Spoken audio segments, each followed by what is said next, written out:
Good morning, everybody. So it's July 22nd today. I believe Ashton's birthday is tomorrow. Do not want to forget that. We didn't get a mustard crop tour in at the South Farm in the last video. I showed you guys Durham, I believe, and lentils. And we had talked about aphids and lentils. So this is the mustard. It's not an awesome crop of mustard by any means. It's going to be arguably probably worse than last year's. So disregard this little patch here. I think this is where they were loading drills or something. But everything else is pretty dang thin. You shouldn't be able to just easily walk through mustard. It should at least still be about, waist height, not knee height, and very sparse. So this is pretty poor. Mike, what do you think that this here would yield? This? I don't know. 2-3 bushel? Now it is heat wavy and patchy, as all the crop is. If we go over here, let's see if it gets a little better. Hopper's moving, you can see. You can hear him.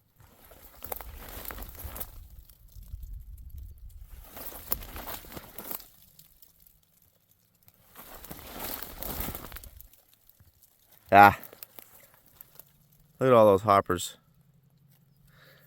That's very disturbing as well. Anyways, I guess see a little bit of a patch here and a little bit of a patch here, which is practically nothing. Look at this. And then it just thins right out. This is it. This is the best we got, guys. This is actually waist height. This little wee patch, which would amount to a half a bushel. More. Look at all these hoppers. I don't like that. Here we go. This is a little better in here. Must be a little bit of a low spot by the look of it. This is what you want. You want it to be a little bit more difficult to walk through.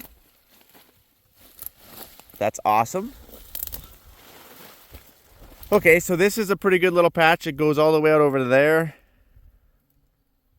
And then it thins out over there again. Now, we're fairly spread out. So we have some mustard that is better than this. And we have some mustard that is worse than this. The later seeding crops. Actually, I'll back up. When we were seeding and we were getting all those spring rains, like we had a lot of spring rain, you guys. Like we were getting stuck. There was stuckless going on. And then the rain just kind of stopped. But anyways, it looked like the late seeded crop was going to be the winter chicken dinner this year, because the heat came and was burning up all the early seeded crop, and we're like, okay, it's all right. It's not rooted. We know it's not rooted very good. It didn't have a chance to get much for roots down because it had all the spring rains and it stayed cool. And then all of a sudden, bam, the heat hit and it was really straining that early crop. But we're like, okay, all the late durum, the late mustard we seeded, we'll probably get some thunderstorms on that, and it'll probably outshine. Now, if you're going to ask most southern farmers down here in the Southwest, they would probably say 7 years out of 10-ish, your early seeded crop always pays better than your late seeded crop. And that is because July, wind, heat cooks it. All right, so anything that you can get in early, maybe even potentially winter wheat, though I haven't tried that yet. I'm thinking about it. Anything you can get going, get early, get it up, get it flowered, get it filled before that July heat hits it, unless you can take a couple thunderstorms. All right, so that's what we thought. We thought the late seeded stuff was going to shine. Nope, because it just didn't rain again. So the early seeded crops, again, will outperform the late seeded crops. You see the hoppers jumping around out here? It's kind of sickening, actually. So speaking of hoppers, when you get a lot of hoppers, it can actually be a problem come harvest in grain storage time. Not so bad in mustard, in cereals, I don't think, because you got to have your sieves closed nearly right down, and then the hoppers are actually pretty thick, pretty big, right? So they just right off the top of your sieve and out the back of the combine they go. But in chickpeas, which we grew this year, or if you grew field peas or soybeans, you know, a bigger seed, it's a serious problem. You could have 30% of your hopper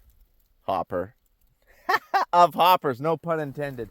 I make so many unintentional puns, you guys, it's just ridiculous. But anyways, and you don't want that many grasshoppers in your tank, because we know that pulses don't store very well to begin with, and you would actually need to clean them out before you store. And we have had to do that in the past when we've had bad hoppers. So what you do is you would harvest it, bag it, so that way everything keeps better in a bag. And then once you're done harvest, you grab the bag, you start running it through your cleaner so you can clean out all the grasshoppers. Otherwise, it just won't store.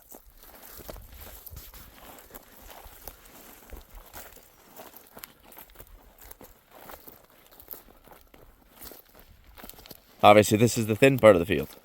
This is the nothing part of the field. So, Mike, what do you think it's going to go? Like, what do you think? You know, you got your thin parts, you got your thick parts. What do you think it's going to go, and what did it average last year in comparison? Well, that's a really good question. That's a tough one to answer. This field, I think, is 14 quarters in one field. Then we have some other stuff touching it, but one field is 14 quarters. I don't know. It's really hard to say. It's really hard to know how well these are going to fill. At the end of the day, you can have a really poor stand, and if it stayed cool, and if you tagged a couple rains, you know, maybe it feels good or not bad. Or you could also have Trudeau wheat, which we've said before, which is all stand, looks awesome, great big heavy canopy, and then the heat hits at the wrong time during filling, and then there's nothing in the head. And then it's just literally, you could have a 40 bushel straw stand and you might have 20 bushel in the head. So it's hard to say. We have been tagging like these little cool down showers every now and then. Basically, I would equate that to like a 1 or 2 tenths of rain.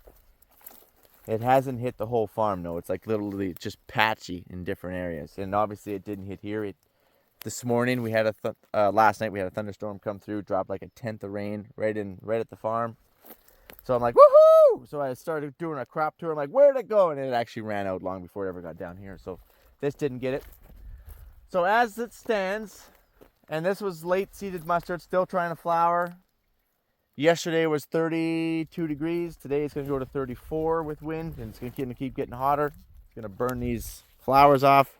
If I was a guessing man, I'm going to say that this field's probably going to go around that 5 to 8 bushel, give or take, depending on how it fills. So we'll come back to that at harvest time and see how close I am, but we'll see if these flowers will get to produce a pod or not. Will the pod even fill? Who knows, guys? Who knows? So that's the update on the mustard. I will catch you guys on the flipper. Adios, amigo.